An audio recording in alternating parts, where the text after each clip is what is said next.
Hi, welcome to Mindful Conversations. My name is Greg Dwyer. My guest today is Chris Lengyel. I'm so excited. I feel like Johnny Carson because Johnny used to be a magician, and I have a magician on. This is a great guest. Welcome, Chris. Thanks for having me. Hey, thank you so much. We've been talking about this for a couple months.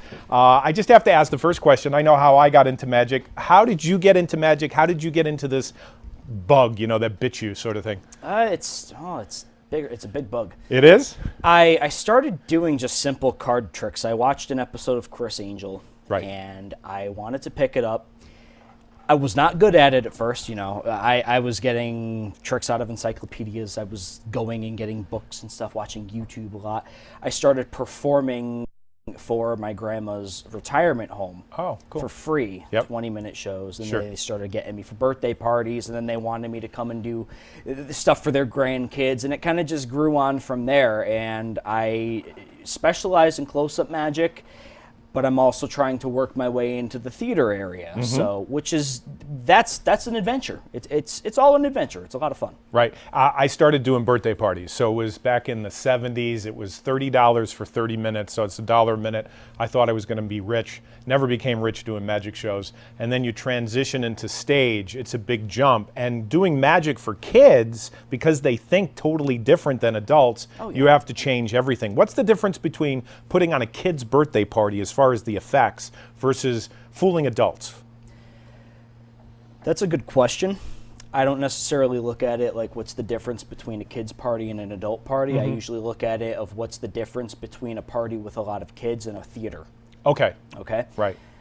With a birthday party, you're being paid to be there to entertain kids because the parents want to go and do their own thing. You're there for a half hour, sort of babysitting them. Sure. That's the way that they look at it, is you're a babysitter. I look at it as, hey, I'm going to do a show. I'm going to entertain you guys. I mean, granted, not all the kids want to see. They get up and they run away every once in a while. They come back, they're sitting there eating cake. They're on their phones. And over time, because I used to do birthday parties as well, I just actually stopped this year. I rid myself of doing it. Good for you. Retired all of my kids' tricks, put them up in my closet, and I said I'm done. And the reason why is because I've realized that with doing theaters, everybody there has paid a ticket to see you perform. Exactly. So if they're going to get up there, or they're going to be on their phone, or they're going to, talk amongst themselves while you're performing in a theater, well, they just wasted $20 to $30 of their money. Sure. With a kids party, I mean, granted, a lot of the kids that I've performed for have really wanted to see me, but there's always that few that are like, we're just here for the cake. Right, and the little heckler that says, I know how he did it. He doesn't know how you did it, but he's like, I know how he did it. Fun fact, I actually had one kid who was heckling me the entire show, and he came up to me afterwards, and I was like, why'd you have to be like that? Yeah. He goes, I got a magic kit for my birthday last month. I'm like, oh, jeez. Yeah, sure. And that's my life in a nutshell.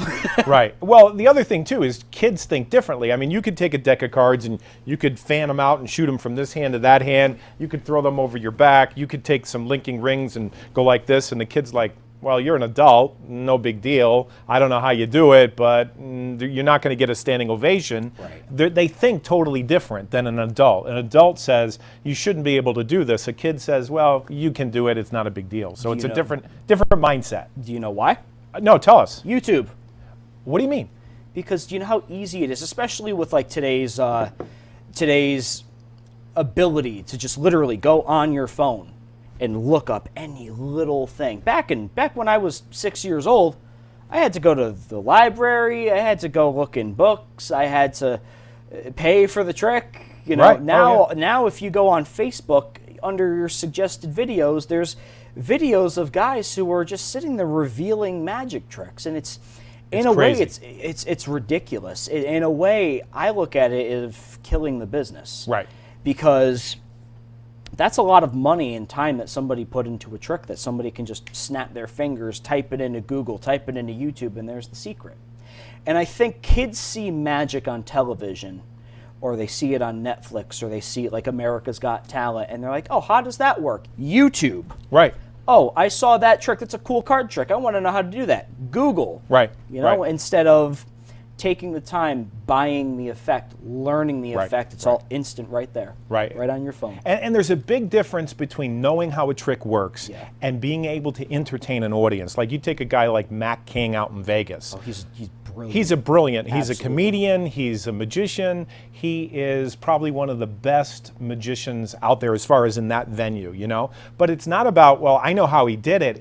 It's how he does it. And he's doing it every single day, you know, year after year. And it's like watching. And he's always coming up with new things. Oh, he's wonderful, you know. But getting back to YouTube, last week I was on YouTube, and I won't mention the magician and I won't mention the effect, but I was on YouTube and I just went to some link, and some guy was explaining how this magician back in 1992 did this effect, which probably cost him millions. This guy's a very wealthy guy, and he's going through the whole details of it. And I thought to myself, you know, this magician put it all together, put the effect together. He entertains audiences. I remember in 1992, I was living in St. Louis and I saw it on television, and then later on I saw him in a theater. I was blown away. And this guy within 15 minutes was able to pull back the curtain. And it just doesn't seem fair. You know what I mean?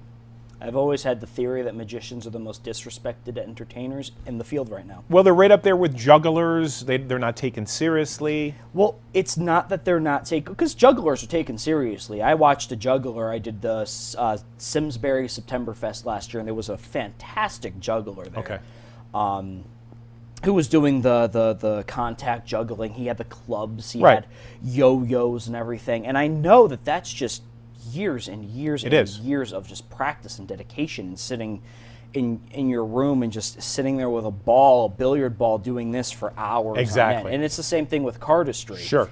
You know, because as much as I'm not interested in cardistry, it's another form of juggling. Penn Jillette loves cardistry because he started out as a juggler. He did. But magicians aren't taken seriously because of the fact that in the spectator's eye, oh, he just bought that from a store. Right. You know, that's just I can get that and I can buy it. Oh, I can do this. I can do it better than this guy. And they don't understand that it takes years of practice, and it takes a long time to put together a routine. Exactly. Lighting cues, sound cues. Right. You have to memorize patter. Well, some people do. I don't. Right. But it's just so much time and effort that goes into one little effect. Right. And like you said, a lot of money can go into an effect too, and that was spoiled in 15 minutes? Right. I think that's how a lot of magicians felt with the Masked Magician when they had the magic secrets revealed. Remember when that came out the first time? Yep. There was a hit out for that guy in Vegas. They hated him. Yep. You know, from what I understand, because he did Unmasked, he still can't find work. Right.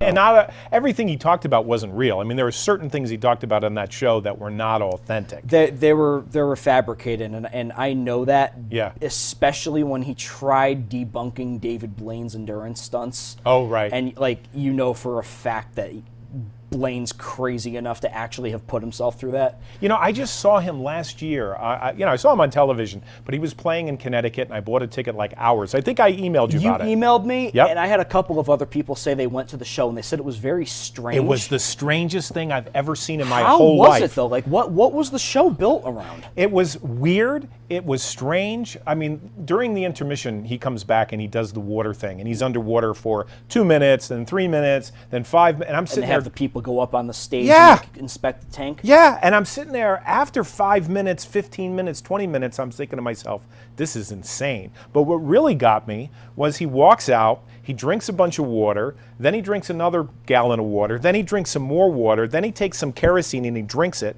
He takes is a very lighted dangerous, He's by the crazy. way. He's crazy. Yeah. He takes a lighted torch, he blows out the water, and then he shoots the fire onto his logo. And he spits all of this stuff up. And at the end, he takes this cup and he spits out a frog. And then he swallows the frog and spits it back up. And I'm thinking, this isn't a trick. This guy's warped. He's something else. Yeah. Like I have not necessarily figured out, but come to the conclusion with him. I think he has figured out in his head how to turn off his pain sensor. Because anybody who can sit there and go like this with a needle and put it through your hand. He did that too. Oh, he did it through his bicep? He did it through his... That's even crazy. Yeah. I got stitched up on my arm years and years ago, and I could barely stand the pain. I know people who've gotten tattoos right here where they said it's Right. ridiculous. Can you imagine a spike going through your muscle. Yeah, I don't And get he it. sits there with a straight face. It's like there's no way he's feeling that pain. Do you remember the amazing Jonathan? I do. He's actually coming to Foxwoods next month. I just saw him last week. You sure Really? you got the date right? Maybe it was last week. Okay. I remember seeing the date on Facebook. But he's very, very lucky because I remember 3 years ago there he was on his deathbed. He was. The doctors told him to stop touring. So yeah, I just saw him last week, and I had seen the show when I was a kid in high school. I seen it on television. But he has a wife now that is like a circus side person. So she walked out and she put the thing right through her arm, as part of the show. But he's not healthy. He's only doing 3 or 4 shows this year, and I think a lot of it was drugs, right? I mean, can we talk about this? I think it was drugs, heroin, cocaine. I don't know what it was. Hey, but if it's a matter of fact, then it is what it is. Yeah. It's the same thing with a lot of the rock stars out there. Right, Like right. I've seen Bon Jovi 11 times. Right. The first time I saw him was back in 2005 when they just released the Have a Nice Day album. Okay. His voice was immaculate. Okay. I saw him 3 years ago at Madison Square Garden. He can't hit those high notes anymore. Speaking of Madison Square Garden, you have that as your target. That's my goal. All right, tell me about that. Where did that come from? I don't know. It's weird. It's weird. You're going to do card tricks in Madison Square Garden? I have no idea. All I know is the show's going to get booked.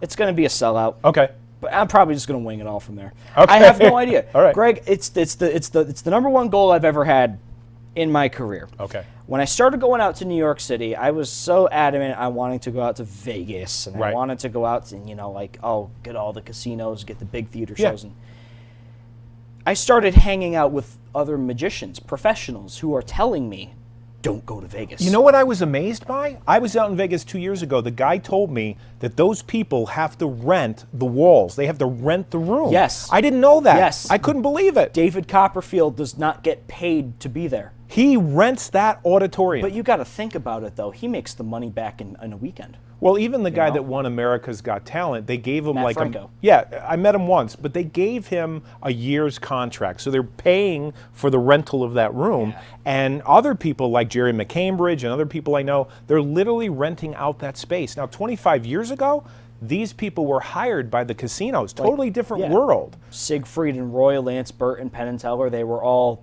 like staples because think about it. Penn and Teller, for example, who I've seen 16 times on Broadway. Right. They mentioned in their show that when they wanted to come out to New York, the casino got a little mad. You look at the Rio, they're painted 300 They feet are. on the side of that building. It's like Donnie and Marie Yeah. and the flamingo. You go to what's Planet Hollywood now, where Chris Angel just started his new show. He's on the side of the building. Oh, he is now. Okay. Copperfield was on is on the side of the MGM Grand. Right. Lance Burton was the main marquee. Did you ever meet him? Who? Lance. No, I'm friends with him on Facebook. I have to tell you a story, and I want to come back to the Vegas thing. So we're just Yeah. going to loop back. So this is 1986. I'm in Vegas. I went into graduate work to be a minister, so I was kind of out of magic. So I go into the show. Lance opens up his coat. All these birds fly out, and then they fly back on stage. Doves, you know what I mean? So after the show's over, I come up to him, and I said, Lance, I just loved your show, especially the fact that you opened up your cape and had these 25 doves fly out into the audience and then back. I said, it's amazing. He looks at me, he goes, are you a magician? I says, well, Lance, I used to be, but I went to graduate school. I'm studying to be a minister. He goes, without stopping a second, and I'm not exaggerating, he goes, you're from New Fairfield, Connecticut. And I went, what? I says, you got to be kidding me. You never met him I before never you met stepped- him. And I'm standing there and I'm like, I'm not leaving. What do you mean I'm from New Fairfield, Connecticut? He goes, you are from New Fairfield, Connecticut. And I said, Lance, listen, what'd you do? Run my credit card? How do you know that? I'm holding up this line until you tell me. He goes, no, things just come to me. I said, no, they don't. Hey, well, who was that guy? The guy on TV, that con artist. Things just came to him, and he had the earpiece in his ear. Oh, yeah. Or even ministers do that, Yeah. with healing. But anyway, I said, Lance, I'm not leaving. He looks at me and he goes, Greg, I know this guy, Peter White. He creates all my silks, White Magic, and he told me about your story. And this was 25, 30 years ago, and Pete had passed a few years back, and I just couldn't believe how close the community of magic is, that he would know, like I'm not famous, that he would know about me. I never forget that. Well, he's got family up in Massachusetts. He does. Yeah, he has, I believe, like, because I used to be friends with his cousin on Facebook. I believe she was in, like, Westchester County or something like that. Yeah, but it's a small world. Westchester County, that's New York. What am I saying? That's New York, yeah. Worcester, Yeah, that area, yeah, the Worcester where area. Penn is from as Yeah, well. because Penn's from Deerfield. Right, exactly. So getting back to your story, going to Vegas and renting a room is not the way to become famous, right? So what's your second thought? Well, I figured, because everybody's like, do something that nobody's ever done before. And I'm like, all right, well, I can't escape from a straitjacket over Times Square. Houdini took care of that. I can't like stand on a pole in the middle of some place. David Blaine took care of that. Right. What else could I do? And I'm literally thinking about this. I'm listening to my headphones. I'm walking down the street in New York City as I'm walking past Madison Square Garden. And they had a Rangers game, because I remember, because the trucks were outside. They had the Rangers, Rangers versus, I think they were playing the Canucks or something like that. And I look over and I'm like, that's my goal.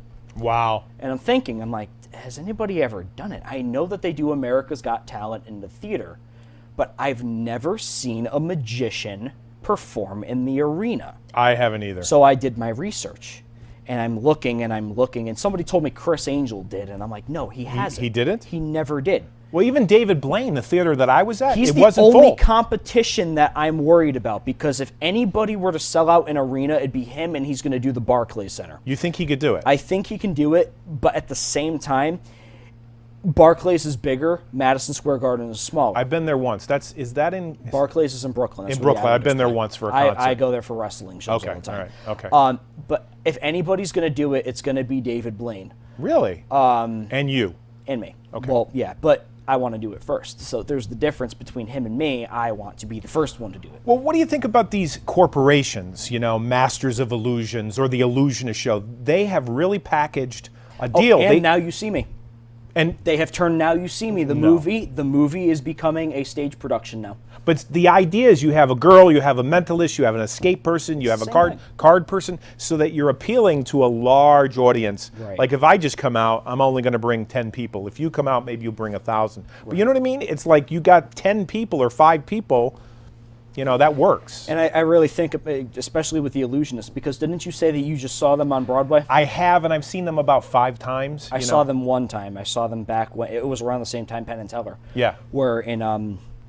We're at the Marriott Marquis. And they keep on changing. They bring new people Yeah, in. well, Dan Sperry was a part of the show when I saw it. He's out. He's one of my favorite magicians, and I was actually kind of heartbroken when I found out his contract was up. Well, he's dark. Like he's goth. He he's is crazy. but so was Chris Lengyel. Well, yeah, yeah. So what's your personality? I don't really know. I don't have a personality as much as I'm just louder and more obnoxious on stage.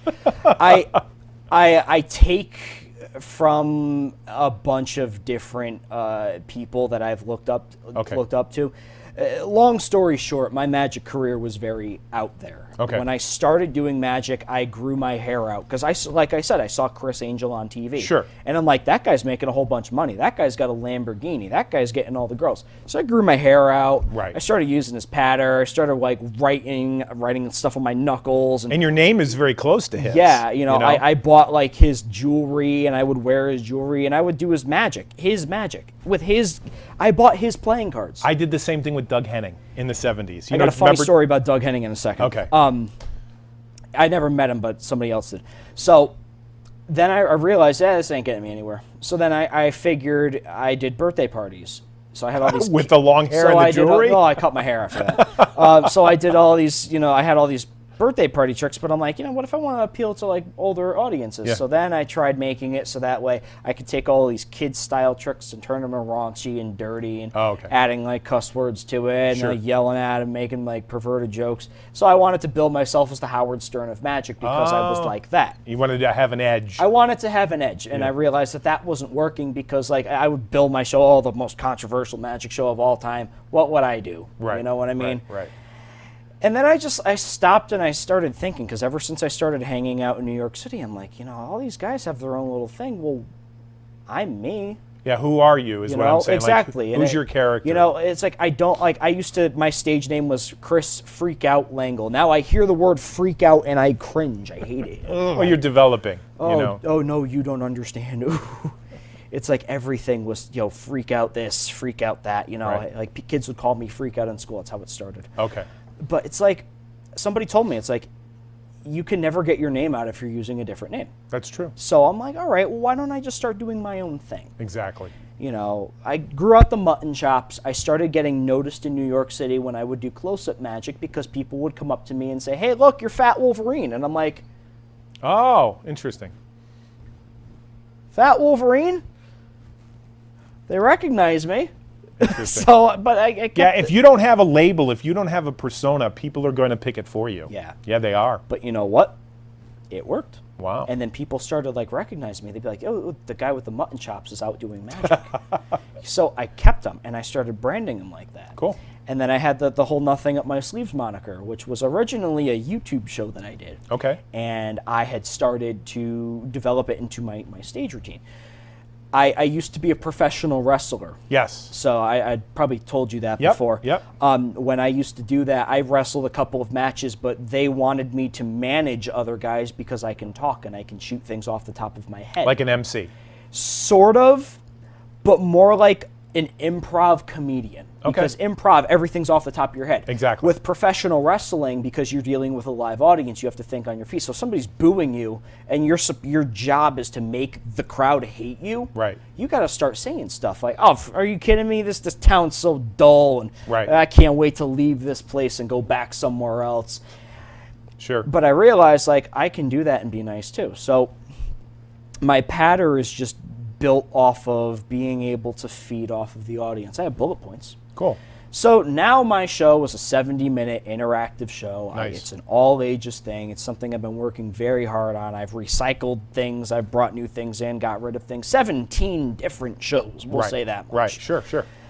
I'm really proud of it, though. I'm really happy with how it's turning out. And I feel like if I were to build on it and if I were to eventually develop new things and new routines and get some more money so I can put into it, then Right. I'll have my show for the garden. Excellent, excellent. You know? So we didn't talk about this. How do people get a hold of you? How do they find you on Yes. Facebook? How do they find you on social media, your website? They want to book you? How do they do it?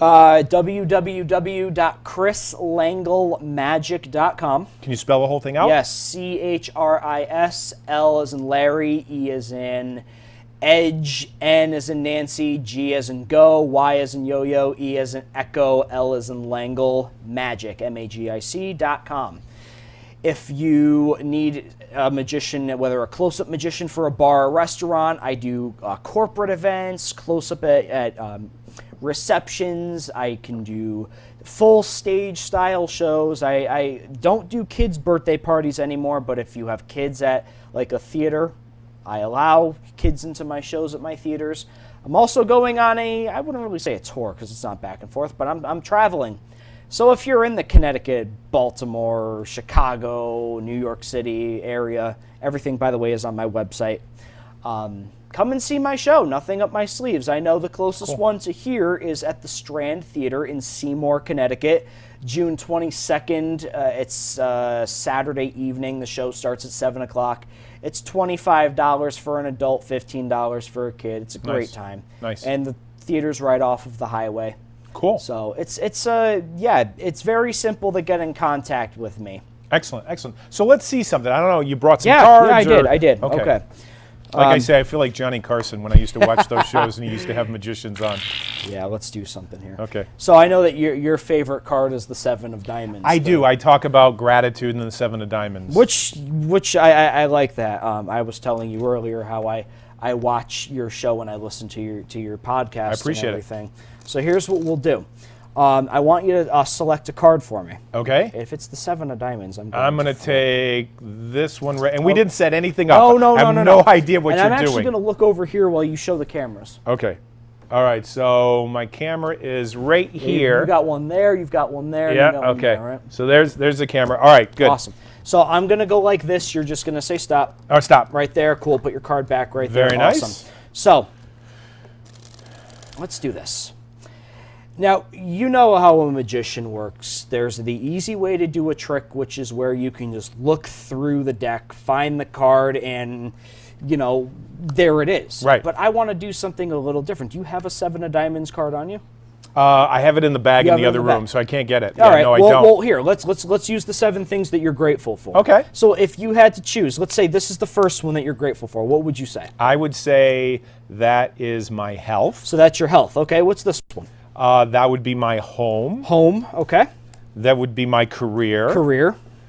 That would be having you on the show right now. Having me on the show, okay. My family. Family. My speaking career. Speaking career. How many are we up to? This is 7. Oh, okay, good. All right, and what would this last one be? I would say that is my travel business. I love to travel. I just got back from Israel. We're heading out to Italy this fall. So I think that's probably it. And you know what? As long as you're grateful for things, all these things that you're grateful for, if you stay grateful, then that's your end result. So this is the card that I picked, the 10 of hearts. So that's great. So close-up is your forte. You love Close-up is my forte. Yeah. I've been doing it for a very, very long time. And I love it. Right. By the way, there we go. Oh my goodness! I thought this was the 10 of hearts. No, that's the 10 of hearts right there on the box. Oh, now that's interesting.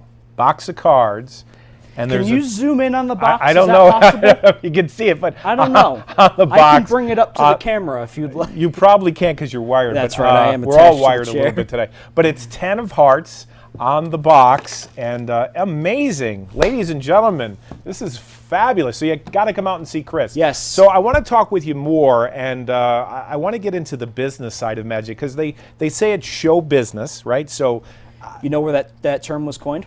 No. You know who coined it? No. P.T. Barnum. He did? Yes. Okay. All right. So I want to ask if you can come back. Absolutely. Okay, because I want to talk about the mindset. The name of this is called Mindful Conversations. I want to talk about the mindset of a magician and a mindset of a performer and a mindset of a business owner, because you're a business person. Yeah. You're if you you're a say that. salesperson, aren't you? You can say that. I sell myself. You do. My product is my show. Right. And you also have to get people to say yes to your show. Yeah. So, I mean, there are people that love to perform, but they don't get to perform. And the reason why they don't get to perform is really because they're not selling it. And that takes a lot of effort. You can have a show if you have nobody to perform it for. Well, then, people got to know that you're out there. Exactly. That's the selling. Yeah. Well, I also heard something that really hit home is that the difference between an amateur magician and a professional magician is an amateur magician just loves magic. That's where the word amateur comes from. And they just love magic, and they just constantly buy magic tricks. They go broke. And they show the same, or they show the same audience, I should say. So the same audience, they're showing, hey, look at this trick, and oh, look at this trick, and look at this trick, and they're constantly just doing that. And then you take somebody like, Matt King, who has different audiences coming in every day, every week, every month, and he's showing the same thing. I mean, he's doing the same routine he did 25 years ago. Right. So you're a professional. Darren Brown is the same way. Oh, right. Right. Right. Even though I look at Darren Brown, he's something else. I saw him 2 years ago in May. Did you really? I was Is he still doing his shows? He came to New York. I'm sitting in the front row. I could reach out, Chris, and touch the table, and there he is about 10, 15 feet away from me. And it's 200 people in a theater. If this was the UK, it would have been thousands. I was just about to say, because I was watching him on Netflix. He's got a whole bunch of Netflix specials. Right, Darren Brown. Yeah. And he was in a theater of probably 5,000 people, and the only thing he had on him was a newspaper, a deck of cards, and a notepad. Yeah. And I noticed just the way that Darren was using his words. He had an entire theater of probably 5,000 people brainwashed in 30 seconds, just all about the words that he used. Yeah, he's a wordsmith. Unbelievable. And then who was that other mentalist who came around? Not Kreskin. No, not Kreskin. The oh geez, I'm gonna draw a It's blank. coming to me. You just think about it, and I'll no. In and of itself. What show was that? Oh, I know his first name. Yeah. But I can't pronounce his last name. I saw that show. That was a fantastic show as well. Your show is going to be wonderful, and I can't wait to see you. Can I get front row tickets at Madison Square Garden? Well, I mean, you can get front row. The two front and center row seats will be open. All right, we're going to wrap this up. We're going to be back next time with Chris Lengyel. Thank you so much. Mindful Conversations, Greg Dwyer. Chris, thank you so much. Hey, no problem. All right. See you again.